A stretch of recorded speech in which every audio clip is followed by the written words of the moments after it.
All right, 2 years ago, your season ended with a pretty nasty knee injury. Knee injuries are part of the game for a lot of people. Yours was very serious. How surprised are you that you even got back on the field at all last year? Well, actually, I wasn't surprised at all. The night after my injury, I had a goal set in my mind. I was gonna come back next season even stronger. And I just did everything I could to complete my goal.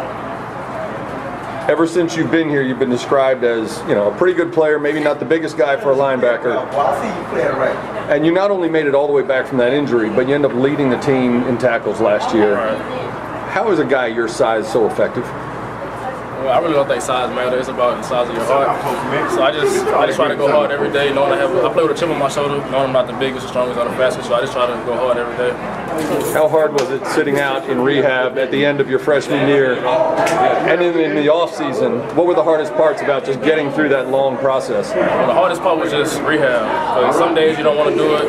You're hurting. So it was I just had to fight through it and know what goal I had in mind, and that was coming back next season, so I just had to go hard. Was there ever a point when you thought maybe you weren't going to get all the way back? Nah, never. Never? Never. All right. Now you graduate, Jackson Mitchell. I guess you and Anthony Rowan are a couple of the older linebackers, the leaders of the group. How is this linebacker group different this year? Well, I feel like we're more experienced. We know the defense a little bit more now, so we feel more comfortable in the defense, and we'll play better. You're limited this spring. Obviously, you didn't play today. How are you feeling physically? I'm feeling good right now. Was this just precaution holding you out? I'm ready for the fall right now. Were you lobbying the coaches to try to get out there at all today? Yeah, I was. It was hard. It was real hard. I've been trying to practice all week.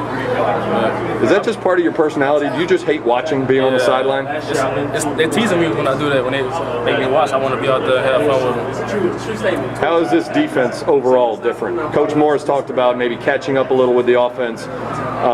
What's the biggest difference you see in the overall defense? We're having more fun out there. And like I said, I think we all feel more comfortable with the defense, and that leads to better plays. And we're just playing with that swagger. Last offseason, a lot of what you were focusing on was rehab, getting your knee right. What was your focus this offseason? What were the areas of improvement you wanted to make in your own game? I wanted to make more big-time plays. So I was focusing on that, being more of a playmaker.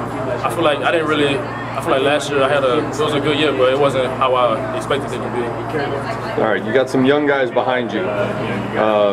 Jordan Ward, Noah Spears, Miles Duke, and you see them every day. We don't. So give me a little scouting report. Who impresses you out of the young guys who are working their way into the rotation? Miles Duke, he impressed me the most because, high school he didn't play linebacker at all. So he came in here, willing to learn everything, and he's been doing pretty good.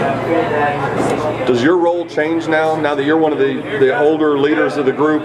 How much is your role different in terms of communication or even in practice and off the field stuff with these guys? Well, a lot of young guys look up to me now, so I have to be more of a vocal leader and lead by example in everything I do.